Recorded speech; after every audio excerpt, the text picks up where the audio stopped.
And welcome to Down the Alley. This is PMAC. This is Katie. And JP. No, how does Ted say it? It's like, Ted TS for readers. yes, that's what it was. I was like, I know it what does felt he weird say? going second. Well, Katie, congrats to the promotion going second. Yeah, I guess so. Out of default. Yeah, no, busy week for the crew. Obviously there's coaching being happening. We're gonna get to JP's situation. We're gonna get to Situation. Oh, we got a situation for the people. Ted holding the fort down for the boys. I tapped out. I'm soft. I coach one game today, work a half day, and I gotta tap out. I'm gonna raise my hand. I'm gonna say I'm a little soft. An hour ago, before I took a nice long shower, I was feeling a little bit overwhelmed. Not gonna lie. I just feel like there's a lot of pressure in the air. There's a lot of passion in my universe that I'm currently in this week. And yeah, that's where I'm at. So I'm hoping podcasting, some people work out every day. I don't. Diet starts on Monday. And so maybe you'll Hey, see we got me. ice water. We got ice water. We got ice water. We'll update the people on the upstairs from me at the end of the podcast. That's a little, if you want to stick around, hear the full breakdown of the kitchen, stay till the end from Katie. Diet starts on Monday. But yeah. How, before we obviously dive in, I've got some rants. JP, I'm gonna tee you up for a rant before we start ranting and raving. Katie, how are you doing? It is a day. This is a lot for a Tuesday. All day I kind of had to keep being like, what day is it? Because it's an eventful day. But good. Otherwise good. I'm still salty today. I'm salty. Yep, you're allowed to be. Watched a lot of streams, and specifically with the Edina Champlin Park game that I was listening to. Which I was listening to because I was trying to get to your game. They kept talking about Edina beating Prior Lake in the section final, and I was like, give it up already. I was like, stop talking about it. Saying things like Edina was the only team to keep Prior Lake to under 10 goals, 2021, yada, yada, yada. Edina's first time at state. And I was like, give it a rest, mute you. Just give me the play-by-play score of this game. Let's stop living in the past. So I did have a moment today, and I got it off. I got it off my chest. I'm getting off my chest now. Hopefully Thursday I will be turning a new leaf and not as salty. Today is a day. I've got a U14 Prior Lake game going on right now. 36 is going on right now. Podcasting, Prior Lake. I can't be at both places at once. So that's where Ted is. He's running the first boys practice. I will say this week, losing Thursday, getting in a car crash, I did take the weekend off. I took 3 days, which is kind of unheard of, that we don't just jump right into the next thing. I mean, we do, don't get me wrong, but I really am able to kind of switch gears back to 36, and it's actually been really refreshing to be like, oh yeah, this is my job.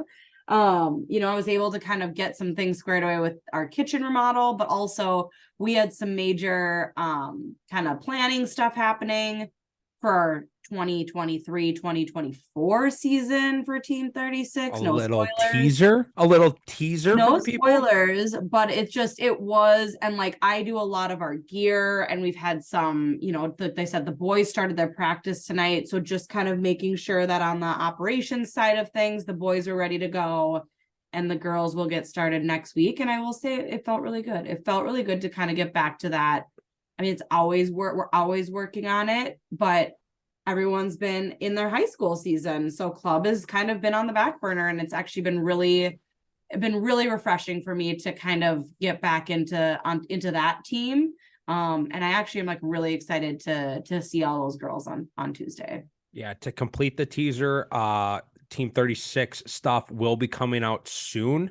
And I'm pumped for some of the things that we kind of have teed up for the 2023-2024 kind of season that the club kind of world entails. So keep your eyes out. I'm sure JP is going to have some sick graphics and whatnot built up for that. So fire it up. JP, before I tee you up, personally, how you doing? Personally, been busy. I worked all day. I went to Home Depot and Target twice today, which is a little bit disappointing. But we've got the in-laws coming to town tomorrow morning. So did a lot of yard work over the weekend, did a lot of house cleaning. The house looks great. It smells nice. My fiance's got a bunch of in-laws lived here. They're just coming. They're not staying. There are in-laws that are in Seattle. Okay. So they're coming. Fortunately, I have a funeral to go to on Thursday, but it's all right. Be a good celebration of Madeline's grandpa's life. Yep. So not all sad. But yeah, no, things are good. The house is put together nice. There's flowers everywhere, so it smells amazing. Wow. Yeah. No, super excited for the weekend, weirdly enough. As excited as you can be for a funeral. But yeah. Before we start ranting about the MSHSL, I want to shout out DTA Nation. I shouted out some of ref last week, who kind of like shouted us out, whatever. I was at the Shakopee Royal Rumble. I probably botched the name of that tournament, but anyways, it was the Shakopee Youth Tournament, not the Royal Rumble. The River Valley Rumble. River Valley Rumble. What did I say? The Royal Rumble. Yeah, I'm pretty sure it was the River Valley. I think you're right. Okay, you have correct. I didn't have it written down. River Valley Rumble. The River Valley Rumble. Okay, I knew something was rumbling in the air. Maybe that that's added to the energy of the week, because I was in a rumble this weekend. It was a River Valley Rumble. A nice little tournament over there.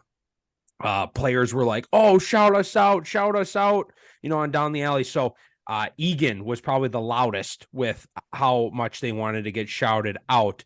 So the U14 Egan team wanted a big shout out. So shout out to them. I guess there's some listeners in the youth organization of Egan and big down the alley fans. So if you're an Egan person, share this with the players, share the podcast with the players, because they wanted a big shout out. So shout out to the Egan youth players. And maybe that's gonna tee us up to maybe we need to make a bigger push in the youth game. I don't know. I don't know. I don't know. To MN Lack's dad.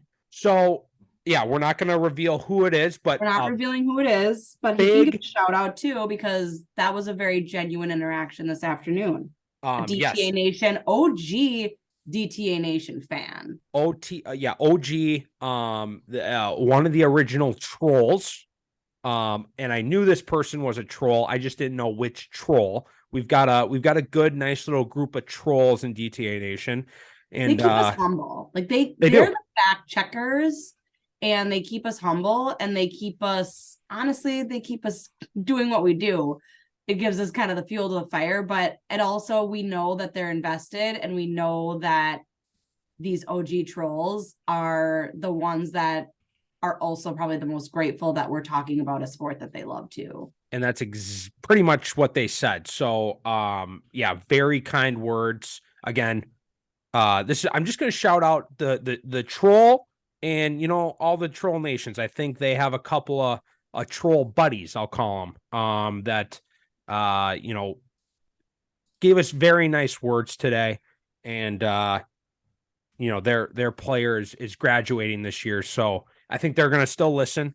They're still big fans of DTA. They said some very nice things. They're really happy with kind of what we've built. And it's not just, and I told them, it's not just me and Katie. That's the two people that were there, but we have JP and Ted, but it's more than us. It's the trolls. It's the sources. It's the refs. It's the kids. It's the fans. So it's become really a community of its own.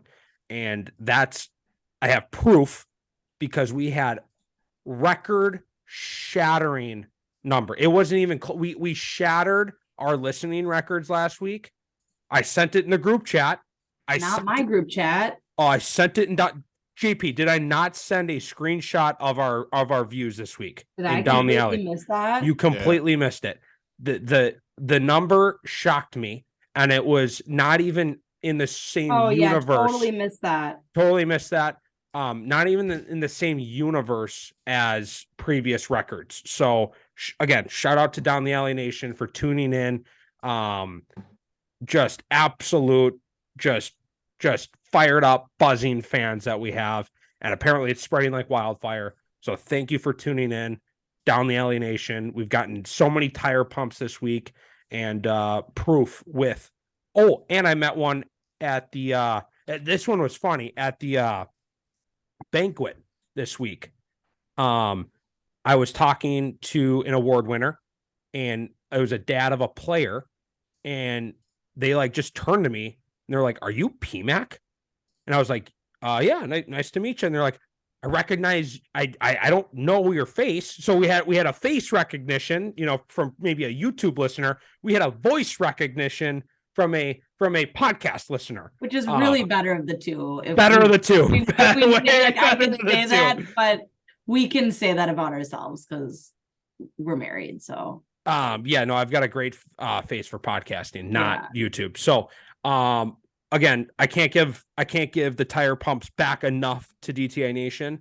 So hopefully I did a good enough job, and that shows the appreciation of you guys actually listening. I don't know why. I don't know how people are still listening, at least to my voice. You guys are probably more interesting than me. So, but on the MSHSL, the No Fun League. Now, the first topic, I'm gonna tee JP up. The first topic here, you can attack the MSHSL about. I've got a few other ones. We don't need to attack the MSHSL about, at least not, over the top. It'll be a little, but this first one, JP, I'm going to give you the floor. This one pisses me off. This one's a joke. This one we need to figure out, because we are just pumping Down the Alley Nation, which is Minnesota Lacrosse Nation. And JP, what do they do to us? What did they do to us this week?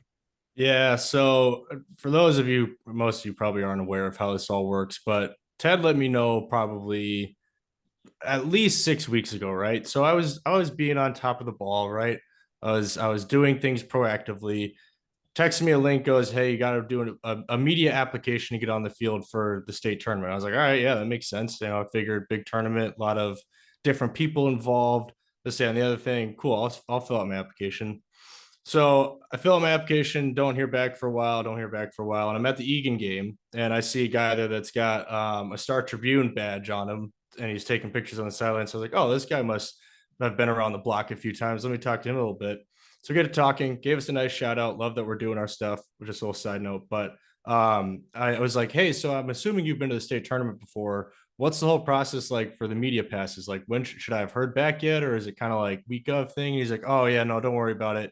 They usually send it out like the weekend before. You guys should get it, no problem." I was like, "Great, cool." I figured be no issue whatsoever. I start looking at a new camera to buy for the tournament, because I'm like, this is a big week. It's a good time to upgrade. Been thinking about it for a while. Might just have to pull the trigger. I mean, for those of you who know cameras, it's not a small purchase. It would have been a nice chunk of change. We'll do at some point, just once we might get deeper into the swing of things with Down the Alley, but whatever. So Friday night, I am with some friends, and I'm heading home, and I get an email notification on my phone, and it says from the MSHSL, and I'm like, "Oh, sweet, this must be my media pass." Open it up, and it says, "Dear JP Fisher, after reviewing your application, we unfortunately have declined your application, and you are not allowed to come to the MSHSL State High School Tournament." And I'm like, "Oh, that doesn't seem right. Like, we did everything we were supposed to do. I gave him our website. I gave him our Instagram. I told him kind of a spiel of what we do. We check all the boxes of being a legit media source, right?" So there's an email that you can send questions and concerns to. I emailed the guy. I was very nice about it. I was like, "Hey man, just wanted to get an explanation on what our reasoning was for not getting approved for this. Let me know if there's anything we can do to get this fixed, because Down the Alley super passionate about it. We've got a big following. We've got a big group of people that are hoping that we can be there so we can give them the content that they deserve for being the players in the tournament. And he was like, yeah, no, unfortunately, in our guidelines, we don't have it written out for podcasters. And we're something that we're working on. I'm like, okay, you know what? I get it. I'm not surprised the MSHSL is a little bit behind. Podcasting is new. They probably weren't seeing that coming. On me a little bit for applying as a quote unquote podcaster. So I email him back. I'm like, hey, totally understand. Thanks for the explanation. Just so you know, we also do media and videos and pictures and all this other stuff. So the reason I need to go is for that. We can do the podcast with or without being at the tournament. You guys do a great stream. We can just watch that. So we would be there as a media group. And I was like, please give me a call whenever you get the chance. Like I'm free from Saturday morning until Tuesday at 10:59. Like give me a call whenever, wherever, I don't care. And he goes, yeah, no, sorry, I'm super busy, so probably not gonna be able to give you a call, but yeah, we'll talk about it at a later date. Emailed him 3 more times, still haven't heard. I'm trying not to be bitter about it because I'm sure there's rules and legal stuff and this, that, the other thing, whatever, trying to give him the benefit of the doubt. But as PMAX said, and as I'm going to echo, we exist to promote Minnesota lacrosse. Minnesota lacrosse has skyrocketed in the last 5 years with talent and following and general population of players and fans. And we do this down the alley, the media, the Instagram, all of it, because we feel that Minnesota lacrosse does not get the attention it needs and deserves on a national stage. Well, the best time to do that, the best way to do that is at the state tournament and posting videos of our fantastic players making insane plays, playing their butts off to win a state title and sharing that with the country and telling, hey, Minnesota's got some stuff going on and you guys got to see it. But because the MSHSL doesn't want to take the time to have a 5-minute conversation with me and listen to what we want to do and why we're doing it, we are unfortunately not able to cover any of the tournament on the field. And I'm not kidding. Friday night, I was up until 3 a.m. because my mind was just rambling about it and questioning why they couldn't accept our application, this, that, and the other thing. I was legitimately heartbroken that we could not be there today. I was looking forward to it all year. I missed it last year. It's getting me fired up right now. I haven't stopped talking 5 minutes, but so yeah, that's the long and short of it. If you didn't see us there, that's why. I have nothing to add to the explanation that JP and the rant that JP just went on. This is dropping Wednesday morning. Games are firing back up on Thursday. If you have any connections, JP's waiting a call. He's waiting an email response. I'm sure JP would still answer and still consider being on a sideline of a game or two if the MSHSL would pull their heads out. I'd love the conversation at the very least. If it's not going to happen this year, I want to do everything we can to avoid this for next season. We're not going anywhere. This isn't going to stop us. Like I said, we're going to be bigger people about it. We're going to move on. We're not going to be bitter about it, but we are going to do everything we can to make sure this doesn't happen again. I'm bitter. I am too, and I like to hold a grudge. I didn't really know. So the couple things I noticed, so I did see this in the group chat. There were some in the stream of the girls' game, Stillwater versus East Ridge. I saw 2 photographers. So I saw 2 photographers. Keep going, Katie. Yeah. So that was interesting. One was clearly a student. One was like a dad. Actually, I know who it was, and he takes a lot of pictures, whatever. I was at the boys' game and I did not see one photographer during their game. Like literally not one. I think there was a parent taking some pictures in the stands, but then the game after the Prior Lake game, clearly a student had a pass and got on the field. So I thought that was interesting that students have the talent and they're allowed to go in, but just because we're maybe like a third party, we didn't get access. Star Tribune got in. But this was a student. The person I saw walking onto the field in the game after yours was no older than 17 years old. Yeah, so I know they give opportunities to students, which I actually like because they're trying to give students opportunities to create content and all that stuff. Exactly. So I'm cool with the student thing. I have no issue with the student thing. One person. We could easily have like two. We could have two people. Correct. The sideline's not full of media people. Right. I don't think space is the issue. I don't have any issue with students getting experience. Star Tribune's there. So if we have a legitimate application. Yeah, that's where it doesn't seem like we need to be denied. I would agree.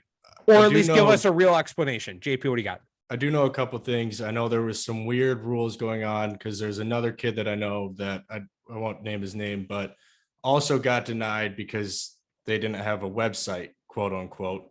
And college kid, same deal, trying to just get exposure for himself and for Minnesota lacrosse. His got denied. I know that he had also mentioned that a lot of the teams lost the privilege to have a team photographer, which I really don't understand that whatsoever. But again, at a certain point, I don't care if obviously I'm going to prefer it's us, but if our job here is really just to get exposure for Minnesota lacrosse, then get somebody on the field, damn it. It really frustrates the hell out of me that there's these ridiculous guideline rules that are getting in the way of people at being able to expose the sport. And you're going through all the effort to have this application and you're reviewing the applications, you're doing this, that, and the other thing. So you have the time to do that. But then when you deny those applications, you conveniently don't have the time to go over reasons as to why or how we can even fix it. Because you're going to also tell me, well, it's something we're trying to get to in the future and fix it. Well, then fix it, right? Because we're here and it's happening right now and you're missing out on a huge opportunity, free coverage for your sport for us to come in and give these kids what they deserve. These kids played their asses off for the last 12 weeks, and they deserve to be put on a national stage because they've earned that spot on a national stage. These kids are going Division I. These kids are playing club year round. These kids are practicing year round. They deserve to go to a national spotlight. This is no longer a sport that kids are playing in the offseason because they got nothing better to do. The announcers are saying it. We've been saying it for years. Lacrosse is here and it's not going anywhere. So give us the opportunity to be what we want to be. Couple other quick drop, JP, mic drop it. A couple other rants. Again, feel free to attack the MSHSL. I can't even say it. Attack the No Fun League about that one today on the podcast drop. A couple other rants that I have. Again, they could be a little more welcoming. Again, I'm not looking for a red carpet.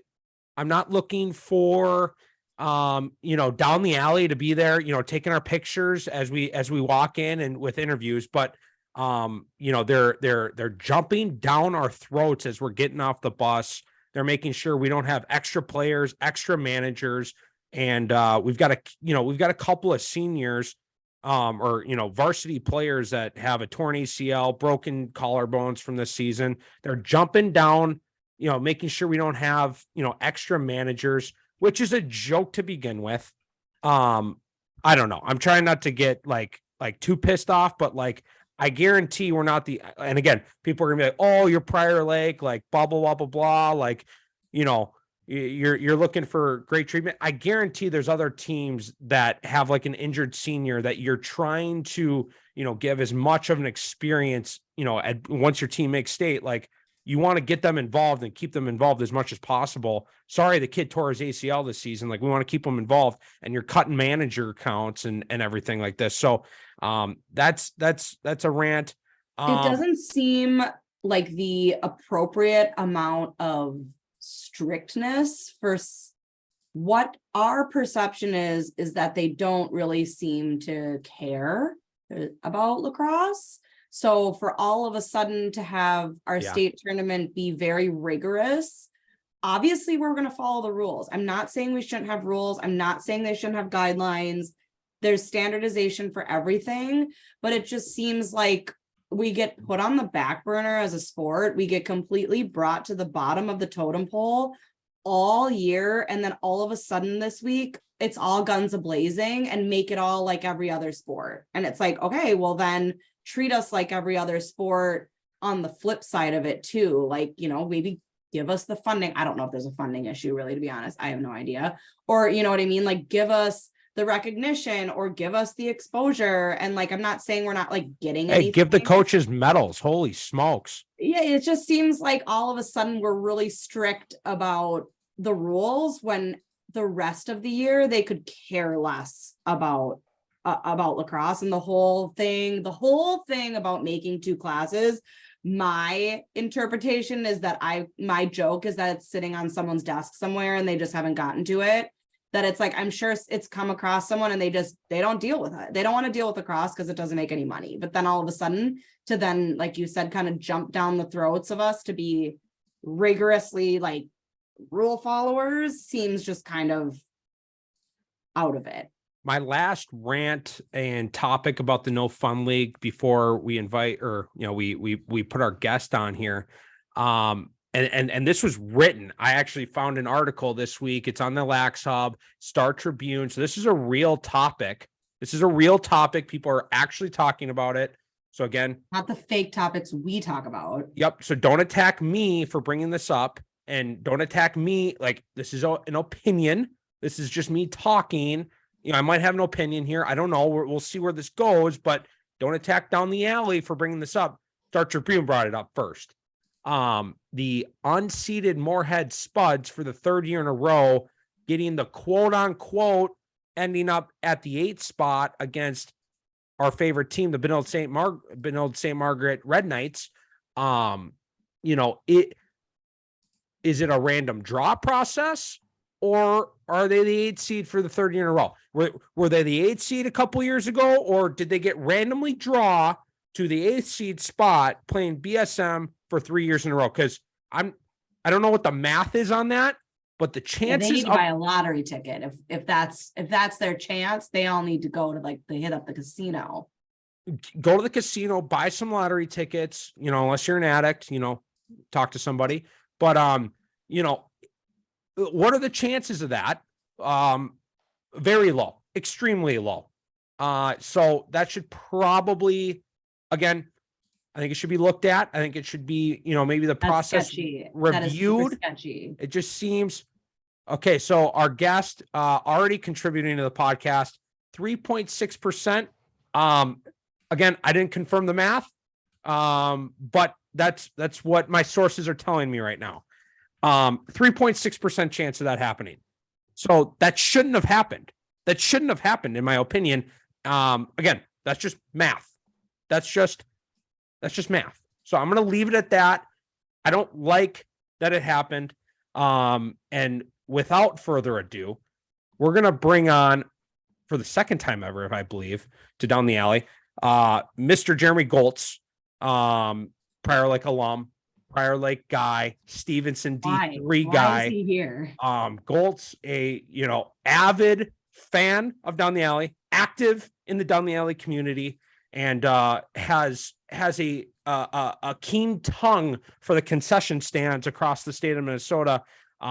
Strong opinions about the concession stand experience today, and I actually can't knock him for what he found out and experienced, and other sources have told me similar things today. So I just wanted to bring Mr. Goltz on to talk about the concession experience. Goltz, all I ask is I don't like to edit the podcast, so keep it between the lines today for me. I feel like we talk a lot about Goltz, so this is his moment. All right. Well, thanks for the introduction. I will say there's one thing I think you missed from the introduction is that I'm also on the Blake Bears coaching staff, the Blake School of Excellence. Happen to be a part of the self-proclaimed, and I'm willing to put it to the test, strongest coaching staff in the state of Minnesota. Yeah. So I think I was the only one who voted against you. Yeah, I would. Me versus Warner Stellian. I like. Any yeah. day I could I think I walk said out the of your Stillwater. I think I said the Stillwater staff too. Did I say that or did I say that off the I air? could walk into your house and I could move all of your No, you appliances out of your couldn't. house. It's a 36-inch range. You could literally not even move it. Actually, I will hold you to that because someday it's gonna get No, needed Golds, to do get not moved. touch any of my appliances. No, You don't he's get to gonna touch have to come anything in my. over. No, You no, have- he's not do touching this. anything. Goltz is good for this. If I say I need help with something, Goltz will help me with something. Because someday that is gonna need to get moved, and I don't want to scratch the floors to get like dusted behind. So that you have Midbow and I's numbers. You know got who to it. call.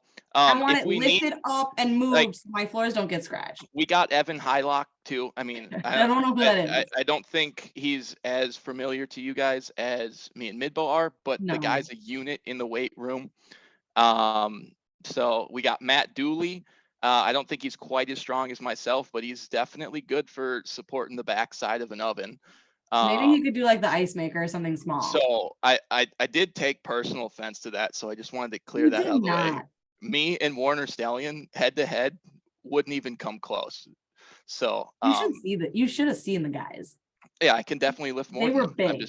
I mean, I believe it, but being big doesn't mean strong You're always. A chimpanzee could crush my skull with its bare hands, and it's smaller than me. You So can. You're a bioteacher too. You know all right, that. so I think back to what's at hand, the concessions today. Doing the Lord's work. I mean, we could go on and on about the concessions. The concessions a few years ago at Stillwater started because it was more so because I'm so like on the Chanhassen concession train. Like their concessions knock it out of the park. Their grill, whatever they have inside that little shed at the top of their stadium. I haven't been there in a while, and I know they did some reconstruction. I hope it's still there. But whatever that grill is, the burgers, the brats there, like the hot dogs, unbelievable. I mean, like no one's going to Chan concessions and going like, can I get a pretzel with some crock pot cheese? No one's doing that. And so that's where it all started from, because I was like, I didn't like it at Stillwater because Stillwater was so far away for me specifically.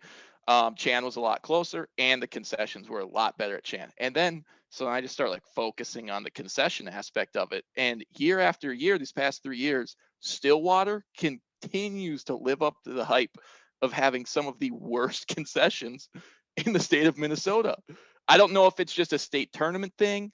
Like because I've never gone there during a regular season, but I'm telling you, that same white crock pot has been there for 3 years, hasn't moved, has not moved. It's got the same crusty, I don't even know what kind of cheese they put in it and melt. It's got that crusty top. It's probably from a bag. It's probably like the thing that you buy for the pump, but there is no pump. I would imagine that if you just took a block of Velveeta and melted it in there, it would be 3 a years. million times better than the cheese. I don't think the cheese has been there for 3 years, but it's the got same it. crock pot hasn't Got moved. it. And like, I mean, it's kind of, but it's like do your dishes and like maybe like move it every now and then. I don't know. But it's got that crusty layer, you know, when like cheese Yeah, I gets do. like you leave it there for a while. I know. you gotta, I'm a nacho gal. I eat a lot of nachos. I And like so, pretzel one time. right. Or not. And so this year, right, Katie, you and I were sitting We were. together during the I lived this today. I lived this conversation already once. So I'm talking to Katie, talking to some of the other Prior Lake parents about like, oh, I'm gonna go get a pretzel just so I can complain about the concessions here. And I go down there and they don't even have pretzels.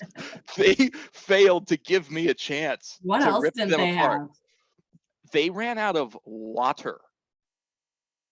First day of the Heard it here state first. tournament, you run out of water. And so And it's 85 degrees. it was Chris Gratz comes up next to me. Can I get 3 waters? The dude's like, dude, we just got the water back from the store because we ran out. It's not cold yet. And Did it's she like, lose her mind?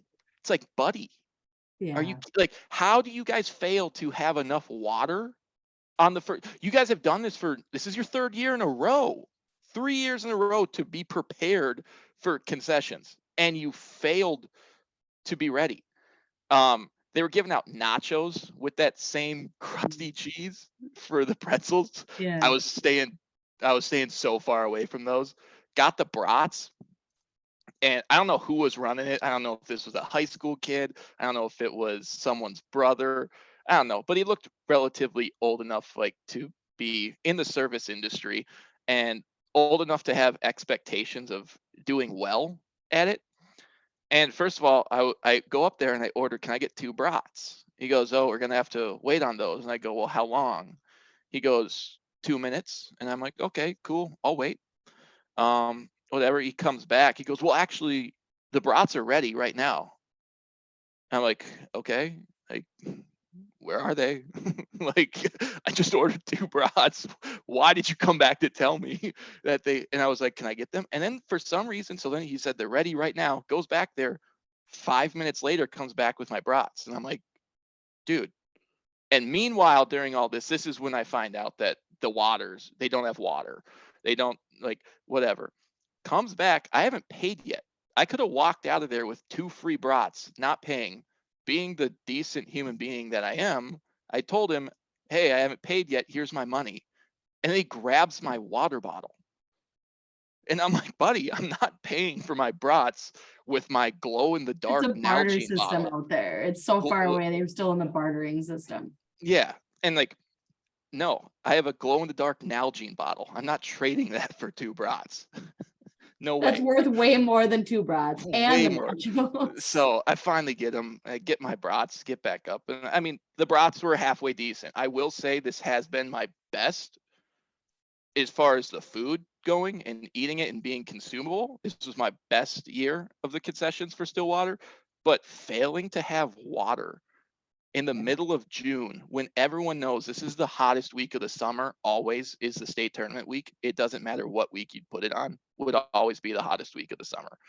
I talked to another fan. They ran out of hot dogs shortly after the Prior Lake game. Oh, on day one. This is true. Not going to name names because I think, but yeah, I overheard said conversation about. They ran out of hot dogs. JP is kind of tracking the prices of concessions, being the finance guy he is. What were the prices and maybe sizes of the brats received today? The brats were $3 a piece. I mean, kind of spendy, I would say. I mean, that's probably... We'll let JP be the judge of that. Like how big were the brats? How big are the brats we're talking? The brats were good size. Bun they were bigger than, they were longer than the buns. So I mean, they definitely, like, they weren't stiffing you on how much food you were getting for the brats. JP, how would you evaluate the value that Goltz is describing here? As a guy in sales, you just got to make your customer think they're getting the value that they're paying for. And I think it's a smart play by getting a brat that's longer than the bun, because, you're thinking, oh, I mean, it's bigger than the bun. This thing must be huge. So smart play on that. $3. I mean, like $2 is cheap. $4 is absurd. So but $2 for a hot dog is acceptable. So a brat should be $3. I think 3 is fair. It's a smart play. Like I said, getting the longer dog than brat, but yeah. I mean, it's pretty hard to fill me up, so I don't think I'm going to judge someone's meal size based on whether or not it fills me up, because I think it takes more to fill me up than the average human being. But I did not. State situation. This would be a lot. This would be a lot for Stillwater to have, but they should have some sort of meal deal. Does Chan have a meal deal? Like you could get. I believe Chan does have a meal deal. At least when I went, it was like burger, chips, and a drink. You could get something. It was a long time ago since the last time I've had. It's probably pre-COVID. Yeah, wasn't that like 2019? So. Katie, did you have a source at the White Bear Lake? I'm sure we'll be able to get a breakdown on Thursday from Goltz. The source didn't end up. The source chose to be more efficient with their time today. So the stream. Fair enough. I was able to go to the game and do the concession, watch a game. I think it was kind of a knock. Did you do Katie. other things around the house, like mow the lawn and do laundry? I was outside in the house this morning. Oh yeah, you were doing housework. Anyways, well, there's an opportunity for that. Summer's off. Boys Thursday, because boys are there now. But no, we don't have any word about the White Bear Lake. But hey, we had a lot of girls there. A lot of girls listeners were out there today. let us know how the concession stand was at White Bear Lake High School, where the quarterfinals were being played today. We'll let Goltz be the judge. He'll report back. I won't be able to make it Thursday. Whoa. I know. Dude. I don't like missing the state tournament any more than anyone else does, whether my team's in there or not. I always like to go, but I have a bachelor party I have to attend to. So Nashville, right? yeah, I'm gonna Oh. need someone to step up to the plate here and be as harsh of a critic as I am to White Bear Lakes. Now, by all means, be harsh. But if White Bear Lake lives up to the standard and it's legit, Pump their tires. You gotta pump their tires. JP, thoughts on coming to White Bear Lake on Thursday? That is the day of the funeral, unfortunately. So I'm out Thursday. Gonna do Okay. my best Saturday, but it's gonna be tough. That'll be in Stilly. So more to come on White Bear Lake concessions. I'll find a reliable person to be a good critic of the concessions. Goltz, thanks for coming down the alley. We got to move on to lacrosse before we start losing all of the listeners we've gained throughout the last few years here. Yeah, I don't know anything about lacrosse, so later, y'all. Later. Thanks for having me on. I can't leave without saying thank you. So Absolutely. Thanks for your time. have a good night, y'all. See ya. And big shout out to Jeremy Goltz for coming down, giving us some comedic relief and, giving us his thoughts on concessions, as, he loves to have a platform to push his narratives. I'm sure he appreciated that. Conversation went, I should get a pretzel. And he's like, or halftime, I should go down and get a pretzel. And I was like, oh, okay, all right. And then he goes, their pretzels are so bad here. And I was like, what? He's like, yeah, I should probably go get one just to make sure they're still bad or something like that. I was like, all right. And then he ended up getting brats and they looked good. So if anyone's going back to Stillwater, and you like a brat, I prefer a hot dog, but they looked really good. I wouldn't be surprised if they were from a meat market or something. All right. On to boys lacrosse. We're starting we were out in Stillwater today. I was able to see bits and pieces and be a part of one of the I was a part of one of the games, and I saw bits and pieces of two of them. The one I didn't was the early one, as I was kind of working this morning and then hopping on a bus, and that one was Shakopee Chisago. JP, were you streaming this morning? Yeah, I watched a little bit. I saw the third quarter mostly, and then had to turn it off. I was trying to watch at work and not get caught. But no, I got Cooling players who wouldn't have cared. But not much to write home about it. I mean, Shakopee looked good. They look like they're hitting their stride at the right time. Like we talked about in the last episode, if you had asked me on April 13th, had I thought Shakopee was going to make it to the state tournament, I probably would have said no. But Shakopee certainly looked to be in fit shape today, taking care of business against Chisago Lakes 12-3. I think it's just a matter of Shakopee's fired up. They know they've got the talent. They know they should be there. And now they've got to run into the Final Four. And yeah, I mean, it was hard to be impressed by a lot of what I saw, because by the time I turned it on, it was 9-1, and it looked like people were kind of in cruise control at that point. But shout out to Chisago Lakes, man. I mean, I know it sucks to lose, but we definitely want to make sure the teams that are getting knocked out are getting their due. Winning a tough section, beat Centennial this year, getting back to the state tournament for the first time in 2 years. And you run into a tough opponent that took care of a very talented Chanhassen team, a team that is fired up, a team that is super pumped that they're into the state tournament for the first time. And they're a dangerous opponent that you didn't want to get drawn on in the first round. Yeah, I didn't know what to expect from Shakopee. They've been, they kind of had a weird end of the year. Then they started to get buzzing in sections, won a couple of close ones. And now it seems like they're back on kind of like their early season form, where they're absolutely buzzing. Shakopee in their first state tournament, looking like they might be poised to make a long and deep run. However, they're going to have to go through the Panthers of Lakeville North, another South Suburban Conference. Being a South Suburban Conference guy, South Suburban guy, this is cool to see. Maybe that's where the South Suburban bias has come from that we've been called out on the last couple of years. But hey, 3 South Sub teams winning today, Lakeville North being the other one. I saw a good chunk of this game, and I saw the comeback. Lakeville North only in people who are listening, what do they call them? The apostrophes? Is that the apostrophes? Is that what it is? Is that what it is, Katie? English? You're Katie, on no. mute. Quotations. Quotations only 7-5 over CDH. CDH gave everything Lakeville North could handle, had them on their heels. They were up by 2 with, I think, about 5 minutes left. There were reports, there were mumblings, I would call them mumbles, of maybe some people disappointed in how many power play, man up opportunities Lakeville North was given. I have not gone back to the tape and watched those calls. But I believe reports said that Lakeville North had 5 man up goals.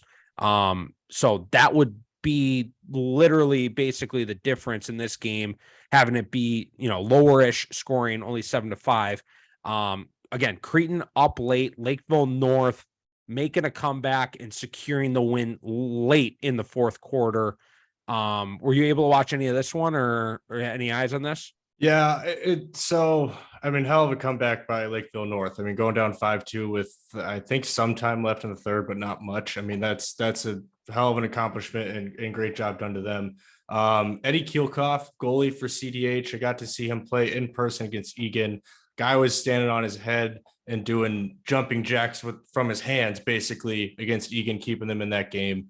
Kid was doing it again today. I mean, Lakeville North was getting shots all game long. I think he is a huge reason as to why they were a part of that game. As far as the penalties go, it's tough to see from the stream. I saw a couple that just from what I saw and the pixels that were moving around on the screen looked like they were fair calls.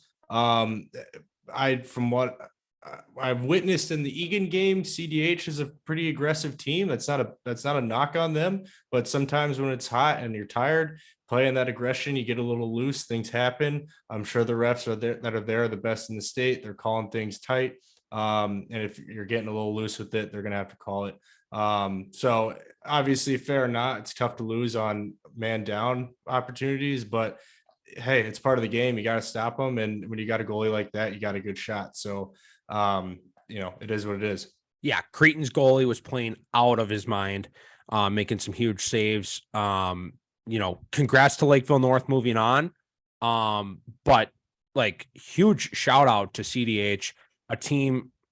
I don't know how many people's radar they were on. JP, like as a Section 3 guy, were they high on people's radar in that section at least? No, not at all. I think everyone was high on Egan. They were high on STA, and everyone, expected Woodbury to be back where they were. And all of a sudden, CDH comes roaring in at the end of the year. I mean, they definitely deserve to be there. They earned that position. It wasn't like they won on a fluke.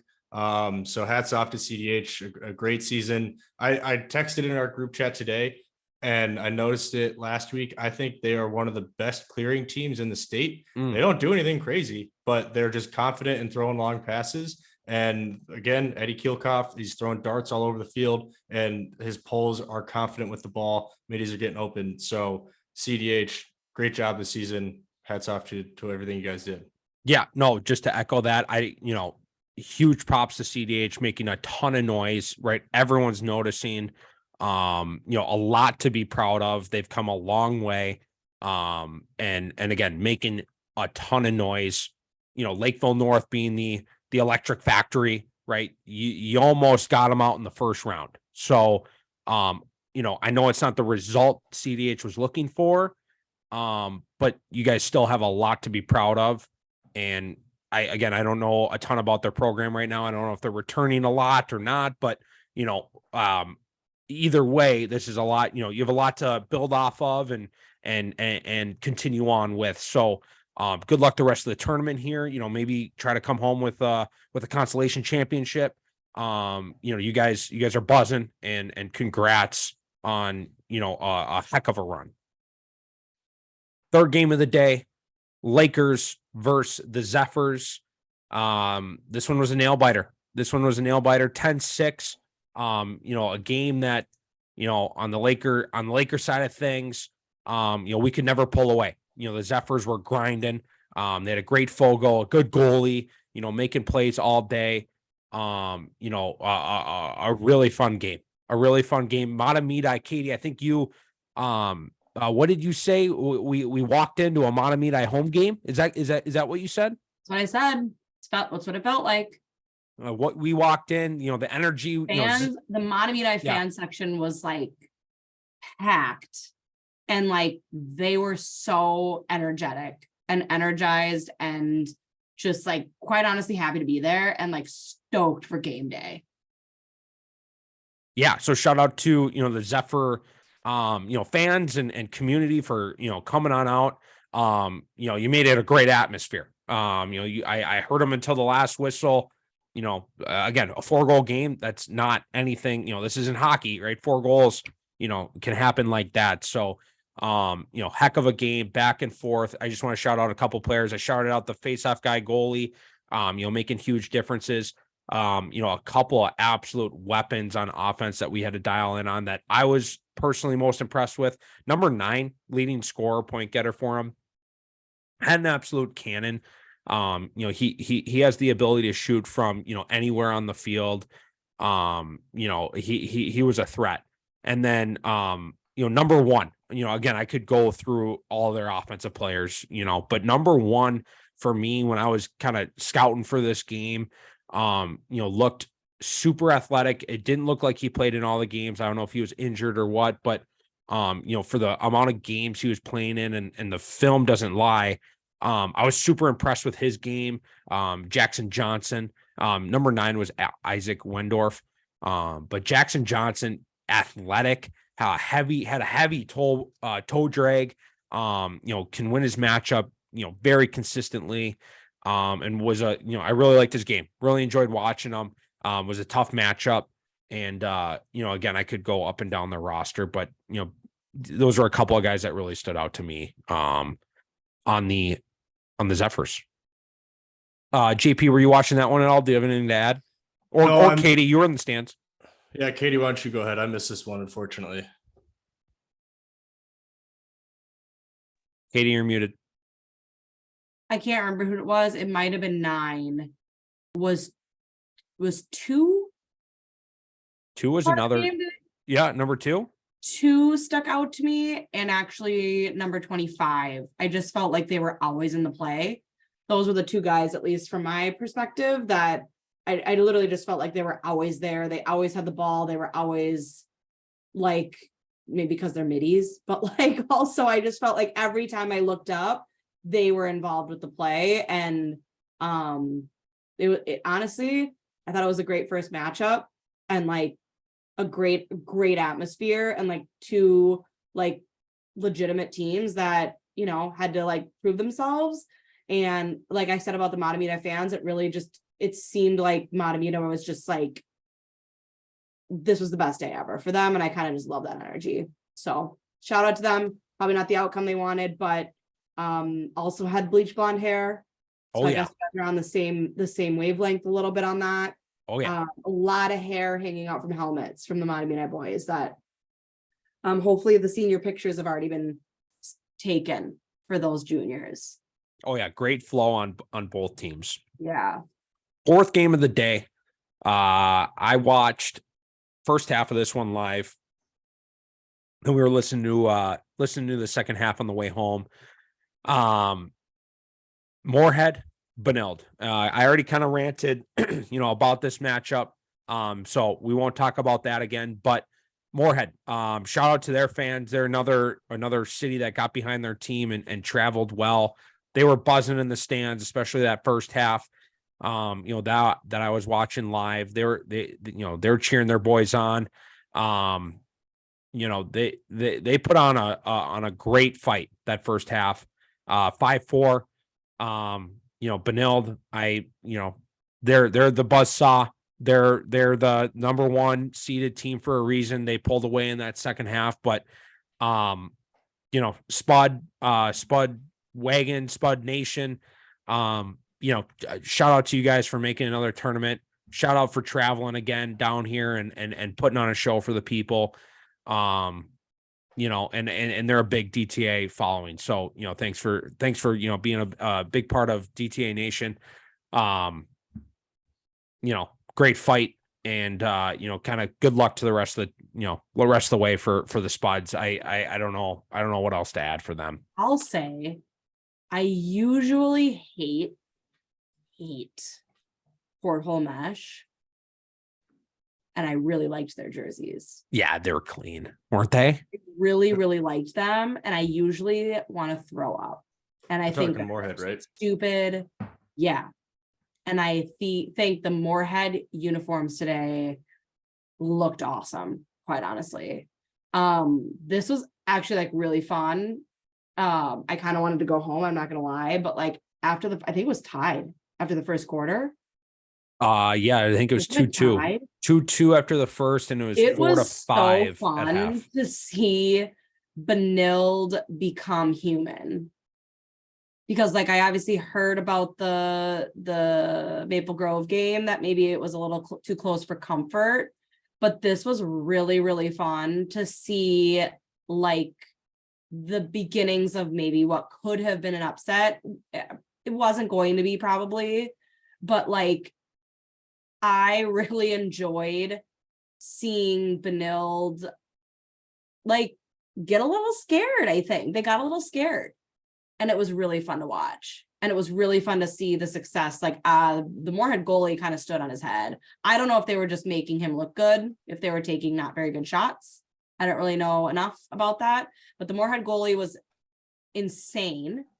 And it was just really cool to see the 8th seed. Clearly the 8th seed. I'm going to go ahead and say that that's not chance by any stretch of the imagination. If you think that's chance, then you must go to Benilde because it's not. It was really cool to see that game be that close for a little bit of it.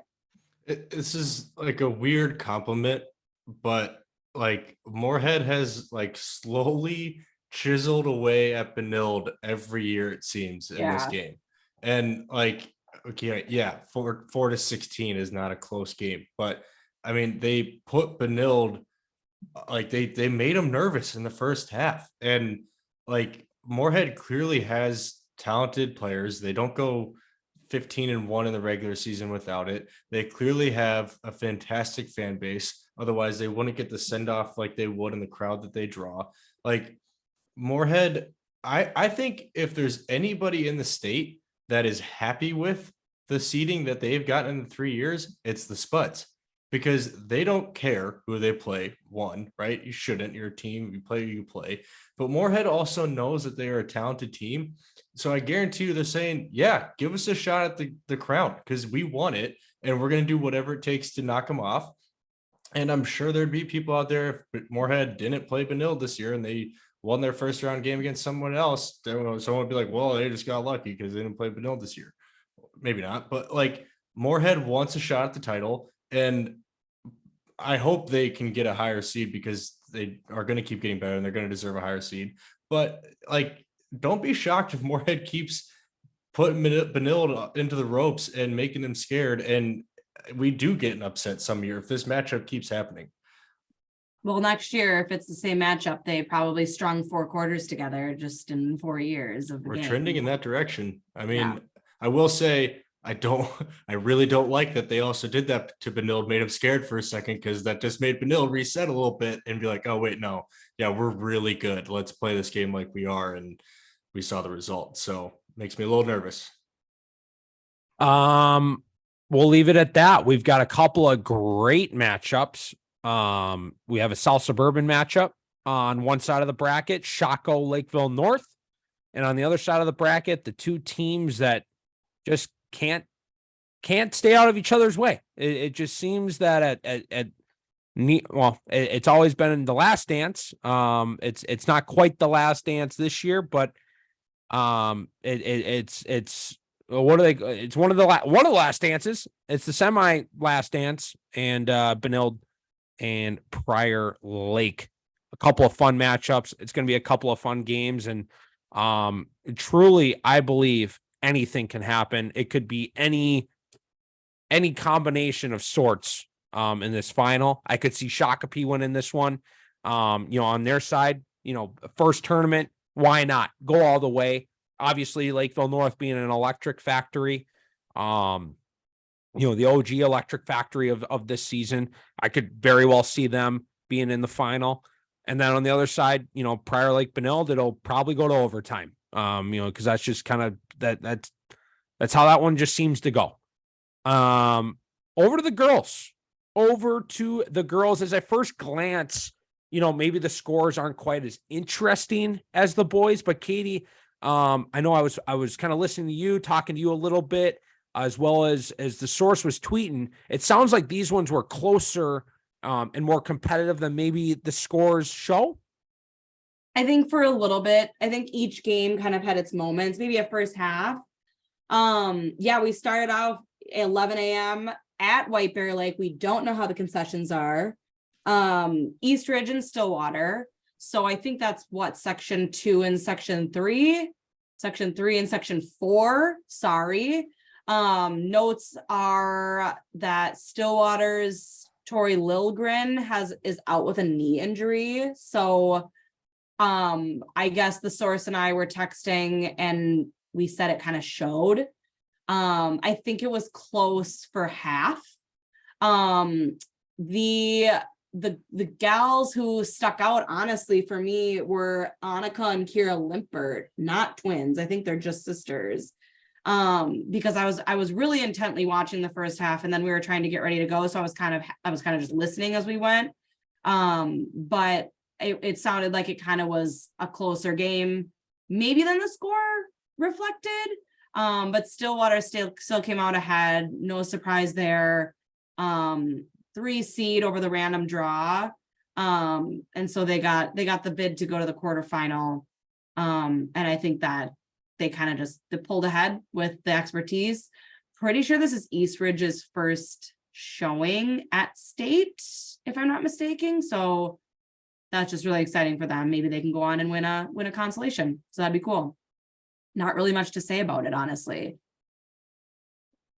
All right. So Stillwater moving on in this tournament, and are they going to face Edina?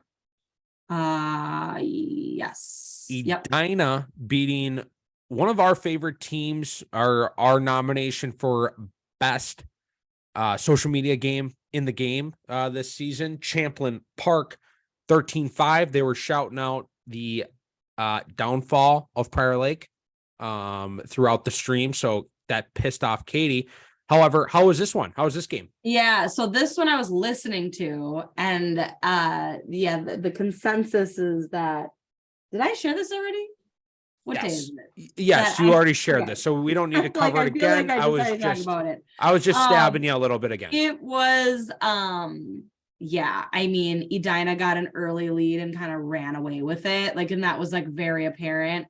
Which is really bummed, because I was really hoping that Champlin Park, they're lost 1 game, did we say 2 games all season, something like that.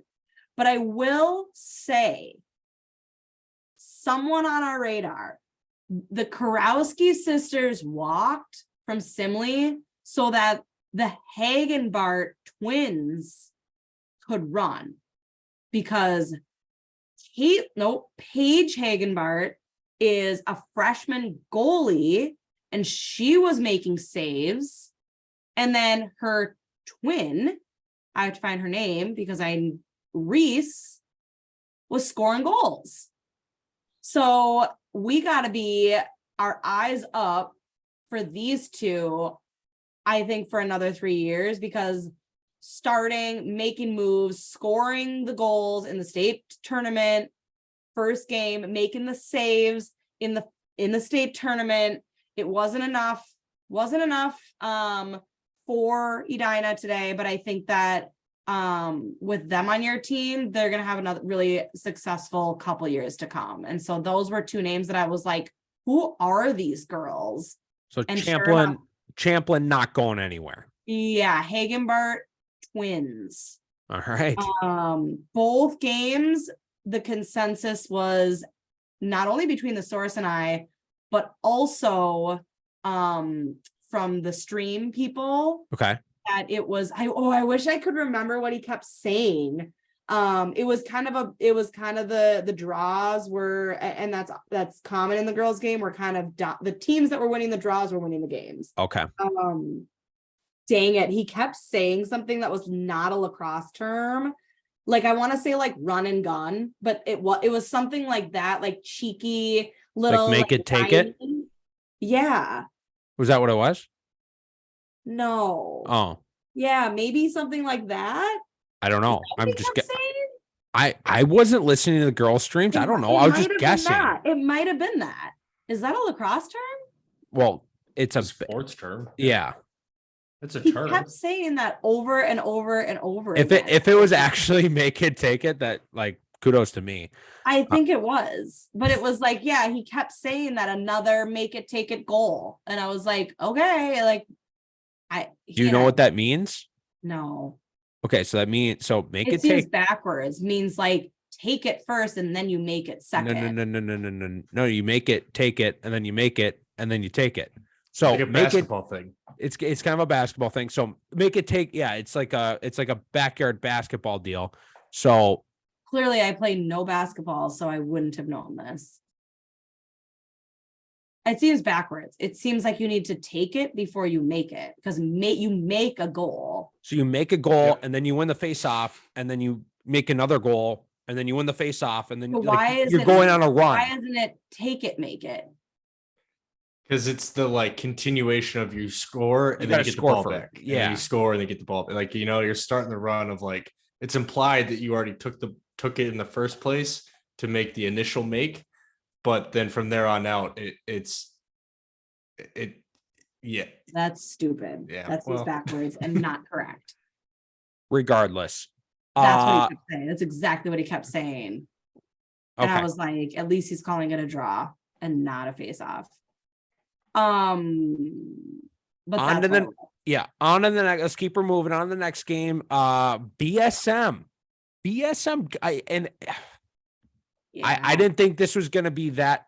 JP's already reacting. We'll see what he has to say. It sounds like he's got something on this one. BSM putting a beat down on Chanhassen. I thought this one was going to be closer. And it was technically an upset. This was the only upset of the day. You're the upset. You're the upset. We needed one today. Year of the JP, upset. What do you got? It's the year of the upset. We had to have one. I mean, we were talking about it. I was spouting off all section playoff preview long about we need to upset this, upset that. Didn't really get it. We got a couple, but we needed one in the state tournament to be the year of the upset. Of course, it came with a 5 versus 4, but I mean, an upset in a routing fashion.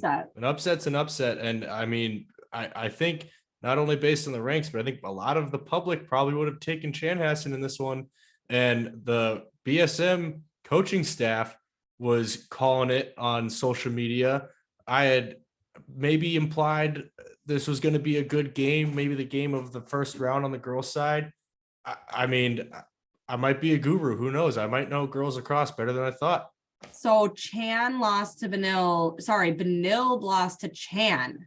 Benilde lost to Chan 9-10 in the regular season. Well, we talked to a source in the stands today, Katie. Anything to add on that from not the source, but a source? Yeah, I forgot what they said. Stringing packs. No, maybe a defensive game was lacking today. Okay. I think that the comment was something about sliding. Okay. All right. So nothing, right? That was the comment. Yeah, I think you're on to, I it wasn't earth shattering. Some of the stream and I was like, what did the girls play good? Like, was it BSM stood on their head? They gave it all they had. And it was kind of more of a, maybe wasn't our best game. Wasn't a Chan day. Okay. It wasn't a Chan day, and I think it was more of an issue of things weren't maybe connecting on the defensive side.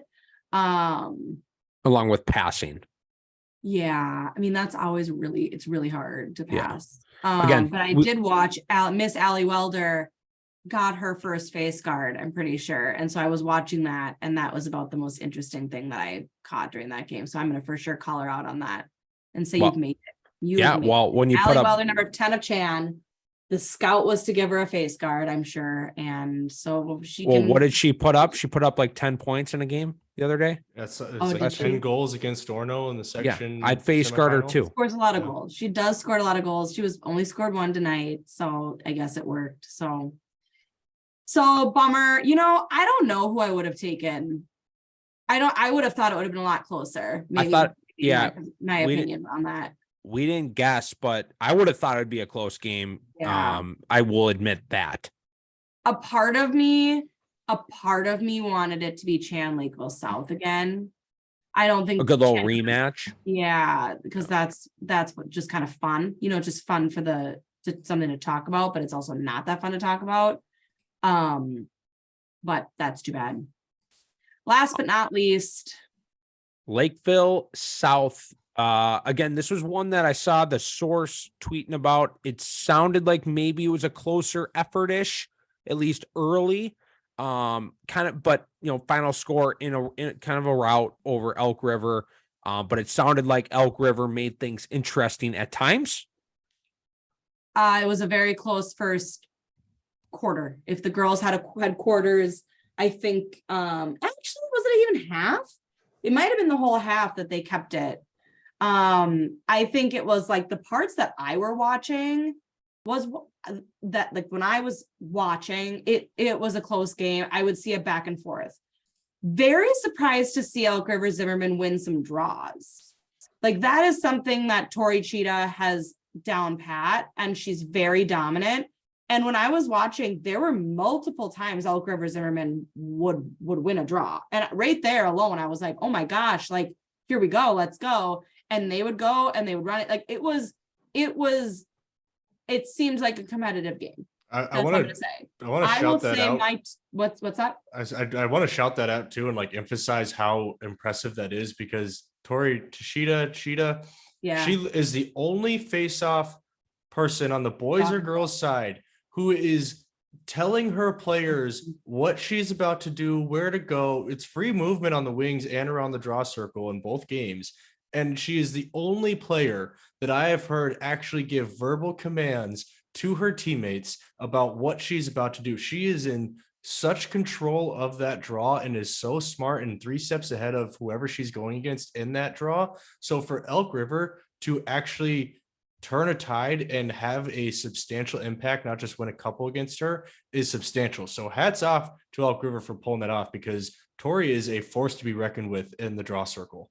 Agreed. And if you've watched any of the like NCAA women's tournament, they're like shouting at their other people. Like, it was actually like, we watched some film and it was actually like really interesting. Like, they'll like completely change the game plan once the ref moves away. Like, they're standing there and they're like shouting to their teammates and their other middies. So you're right. And she's so dominant. So the fact that like Elk River Zimmerman was winning any in the sections I was watching, it was wild. And my takeaway actually from that game, of course, Lakeville South is really dominant.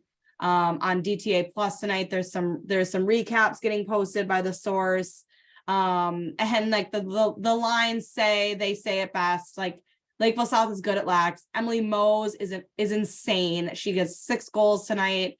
Savannah O'Brien had 5 goals. Tori Cheetah had 3. I will say, when I was watching, Adria Kotzian of Elk River Zimmerman is the real deal. She had some like insane draws again. So she was the one beating Tori and had this like super sick step down shot, I think, to like tie it up or like put them in 1 goal. Like, it was kind of tit for tat there for a while. So she's the real deal, and definitely going to be like a huge loss for that team next year, because She really does a lot. They're fast. They were dominant, and they couldn't hold on, which is too bad. And Lakeville South took over that game, but no less feet for Elk River Zimmerman for sure. So moving on to Thursday, we've got a rematch of Stillwater versus Edina. They played earlier this year, a 1-goal game, multiple overtimes. I was there live. I fully expect this game to go into extra time, give the fans a bunch of free extra lacrosse, make it worth the price of admission. Stillwater, Edina, what are your predictions, Katie and JP? I go ahead. Go ahead. Well, okay. Because you know better, so I'll let you talk longer. I'm going with JP. I don't know. I mean, I'm making predictions. I'm hitting. You keep saying you blow it up. I don't know the girls' game, and I think I think we are gonna get a first-time participant in a state final, and Edina is going to be that team. They're going to get a revenge game against Stillwater. I love that they just played each other and that it was just in a triple overtime thriller. So it could have been anybody's game. I think the home crowd for Stillwater will not be enough. The Edina faithful are taking Thursday off. They're getting out early. They're getting out to Stillwater. I think it's the 3:00 game. It's going to be a nice teaser into the weekend, and Edina's going into Saturday happy. Katie, who do you got? I'm saying Stillwater. I want Stillwater to win it. I think I said that last week. That Stillwater's my pick. A lot of the Prior Lake coaches think it needs to be Edina because then that would make us feel better that we lost to the state champion or the state, whatever. I don't feel the same way, and I don't know why. I think I want Stillwater to go. We didn't actually do predictions for the boys, so. But what about the other side of the bracket? Oh, Obviously, sorry. Yes, Benilde St. Margaret's. Benilde. Benilde St. Margaret's versus Lakeville South. Sorry, totally forgot I'm about going the to other take side of the bracket. Benilde. You know what? I'm going to say it. I'm going to say it here. I'm going to say it's going to be Benilde. I hate choosing them. It's going to be Benilde Stillwater in the final, and Stillwater's going to take it. The Benilde faithful like to say that we rag on Benilde and give them a hard time. Yeah, but here I am. Words out of my mouth is that I'm choosing Benilde. I am choosing them. Why are you choosing Benilde? Because I want Lakeville South to lose. I want them to find the Achilles heel and shatter it, and I want them to lose. Okay, so you're choosing Benilde just because you want Lakeville South to lose. Correct. That's fair. Fair enough. JP? I am going to also go with Katie on this one. Give the Benilde faithful what they've been asking for all year round. It might not be the right team because it seems to be the boys faithful. And then forever hold your peace. You know what I mean? But I'm going with the Red Knights to beat Lakeville South. I watched this game, the regular season matchup. It was a close one for the first 5 minutes, maybe, and then it wasn't so close. But I think the Benilde coaching staff is fired up. They've got the team and the right mindset. And I do legitimately think in that game, this is going to sound weird, but they knew they were going to lose, but they used it as a learning opportunity because they were playing the best team in the state. And they're playing essentially could be a competitive college team in Lakeville South. And I think the Benilde St. Margaret's squad is ready to go, and they are going to shock the world. And number one is going down Thursday afternoon. We have to have some sort of upset like that. I'm going to go Ponies because my wife picked the Ponies, and as you didn't pick the Hornets then. And I'm kind of anti Hornets. I know I try to be nice to them, but other coaches like, no, because we lost to them, so we want them to win. And I'm like, I don't feel like that. I don't think I want them to win. I want them to go down.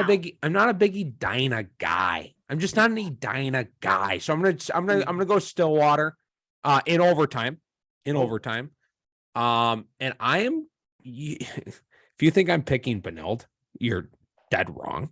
You're absolutely dead wrong. I'm going Lakeville South. I don't think it's going to be close. and I'm going South Suburban Pride. I think Lakeville South, I think Benilde has weapons. I think Lakeville South has like an artillery, like they've got a full fortress that is not enough, or no, that's too much for Benilde to deal with. So that's my thoughts. There's no way on God's green earth that you would hear me say Benilde in this one. Hey, it was the little teeny tiny X-Wings that took down the Republic Armada in Star Wars, all right? Sometimes you need the little guns to come and take down the big guns, all right? BSM is going to shock the world. You heard it here first, folks. I think so. I'm not going to pick any boys of the boys side of things. JP, Katie, who do you have picks? Do you have thoughts? Without a shadow of a doubt, like I haven't been this confident about something in a while. Lakeville North, Prior Lake. Wow. Tell us why. Lakeville North, I think, is the team. Like they're the Lakeville South on the boys side. I think, like, for some reason, I feel like we're kind of quiet on them. Like, but they're like really good. I don't think we're quiet on them. I think they've had a couple of close games, so I don't know if that's made us more quiet on them. But I they've feel got maybe an just unreal like maybe in Fogo. the public. They've got they have Metro East Player of the Year or something So, that was maybe announced it's just today. me. Maybe it's my own Fogo. Their I'm offense tuning is them an out. electric factory. Maybe I'm tuning them out. Maybe if I haven't been loud enough about Lakeville North, this is me being loud about, like, let's turn the volume up on Lakeville North. So maybe that's just me tuning them. Maybe I'm sleeping on Lakeville North. I think I'm sleeping on Lakeville North. They gotta go. Like, they gotta go. I just think it, like you said, then it's kind of just their brand. I think they're a championship team. And Prior Lake, you're the upset. We need to have that. It's a little bizarre that it's in the quarterfinal. Sorry. Semi. Final. That was the little thing is like shifted. It's not going to be easy, but I think it can be done. Like I said, I saw today that Benilde is human and they are beatable. Everybody's beatable. Everybody has a weakness and everybody's beatable. If they weren't, we wouldn't play the game and we would just write down on paper who's supposed to win and then we'd be happy with it. But there's a reason why we put the clock up on the scoreboard and everybody shows up and we have to play out the game. No, I mean, you're right. You're I know, absolutely I'm always right. I agree with you on the one side. I do think Lakeville North is going to win. I think CDH. You're going to be kicked off this podcast if you don't say Prior Lake. CDH was slept on a little bit in the first round, and people did not think that they were as strong of an opponent as they thought. I think too many people were shocked by the result that we got from the Lakeville North CDH game. But I think Lakeville North was right where they needed to be in that game. Shakopee, got the easier draw between CDH and Chisago Lakes. I'll just say it. And I don't know that they are quite there yet to keep the run going against Lakeville North. So I think the Panthers are going into the final. They've been knocking on the door, it seems like, for the last few years. I think this senior class has been a strong reason why for that. And I think they're going to finally take the team to the promised land. I'm not a Red Knights fan, people. I swear to God. I'll say that from the top. But I do think that You're a private school fan. Maybe, but I do think the Red Knights are just so good. I mean, they are, for better or worse, seems to be the Duke of MSHSL lacrosse, and they are going to beat Prior Lake. I think it will be closer than our regular season matchup from earlier this year. Prior Lake was going through some ups and downs in the early season. I think they're a much better team than they were at the beginning of the year. I was talking to somebody today. I was a little bit, like, gosh, we're getting this Prior Lake Benilde matchup again. Like, I thought Prior Lake wasn't who they were anymore, and we're going to get new teams in the talk at the end of the year. But here we are again, and I do think that this is the matchup the people deserve, the teams deserve. But I think the Red Knights are just they're doing something right. The new coaching staff has the team in the right order, and Benilde is going back to the state final. But you're right, Katie. We got to play the game. There's a reason why we got 48 minutes on the clock. and we'll see what happens. I will say I would love to see an upset. It's the year of the upset, but I think we've put all of our year of the upset power into the girls team for Benilde, and we just don't have enough left for the Prior Lake boys and the Red Knights going back to the state tournament final. And there you have it. We've got the predictions. We've got the breakdowns. We've got the rants for the people. JP, did we miss anything? And I only ask you because Katie's currently getting barked at, so we can't go to her at the moment. JP, did we miss any segments? We even had Goltz on for concessions. Yeah, we're really scraping the bottom of the barrel tonight, huh? Oh, hey, it's down the alley. Like we're running on a low to no budget here. We're asking people, they're what is it, Tuesday night to come on and talk about concessions. So it is what it is. No, I think we're good. I think we hit it all. I think we've had a great first round of games. We've had some close ones. We've had some upsets. The weather's been nice. We don't have cleats melting onto the field, which is good. Thursday is going to be a fun afternoon. I think there's not a single bad game on the slate. I do wish that they would stagger the games, like do a 2:00, 3, 5, 7, so everybody can watch, because I think most people are fans of both sides of the game. And if you're not yet, you should be. And I think you should, if you're watching on the stream, you've got access to all 4 games. Go check on the boys' side or the girls' side, whichever one you're not maybe as interested in. Check it out for a little bit when you get a quarter break, because all these kids, all these coaches, I mean, they've been grinding for 12 plus weeks. They all deserve some attention. They all deserve some love. And I will say the stream is good. It's like good. It's organized. It's clear. It's not glitchy. It's, as far as streams go, I'm really, really happy with it today. It's got the cliche, like, local stream, same Yes. 5 commercials on repeat, which I love. I mean, by Thursday afternoon, we're all going to repeat that McDonald's commercial. We're all working for McDonald's by this week. Yeah, exactly. But no, I think the stream's been great. The announcers, have been doing a good job. They know lacrosse well enough to talk about it. And I like also how they're humble enough to admit when they don't. But that's the state of the sport right now, and we're doing the best that we can with it. So yeah. Again, thanks for tuning in. The Stanley Cup is going to get raised tonight. I'm going to probably hear it because I jumped on the Panthers train earlier this playoff when they were playing Toronto. There was a big kind of bonding moment when we were up in Duluth. All the guys were on the bandwagon of Toronto, so I just faded them, and I'm like, I'm all in on the Panthers. So I've been sure, so I was all in on the Panthers, kind of starting the second round of the playoffs after the Wild were out, letting the Laker, bandwagon fans that jumped on Toronto.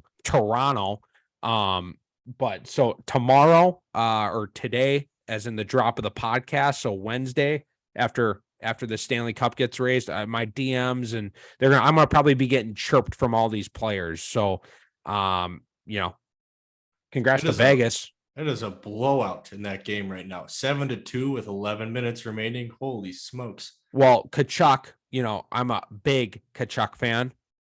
He's the Rat King. The guy just plays like a dirtbag and then scores goals. Love his style of play. He's injured. He's out tonight. So I'm not totally surprised by the score right now. Vegas, they're built to win, clearly. And they've gone on a nice run. So congrats to Vegas winning the Stanley Cup tonight. Cup will be raised. Expansion team. And they've only been in the league for 5-6 years or something.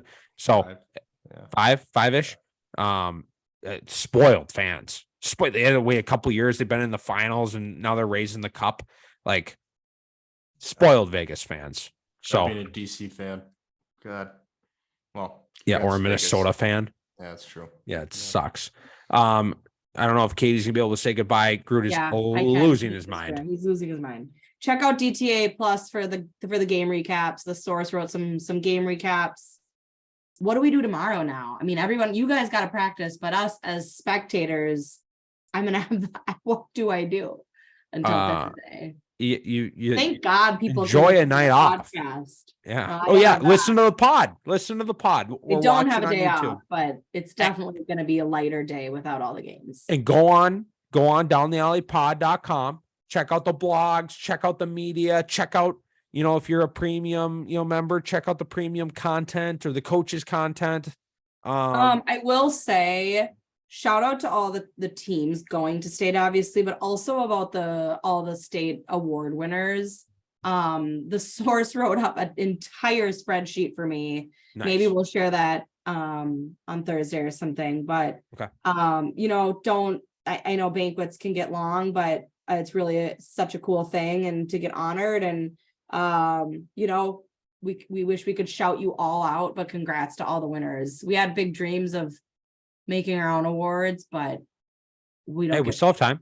We do still have time. We do still have time. We could do that, but shout out to all of the award winners. If you got all section, all conference, all state, honorable mention, first team, second team, a millionth team, you earned it. All academic.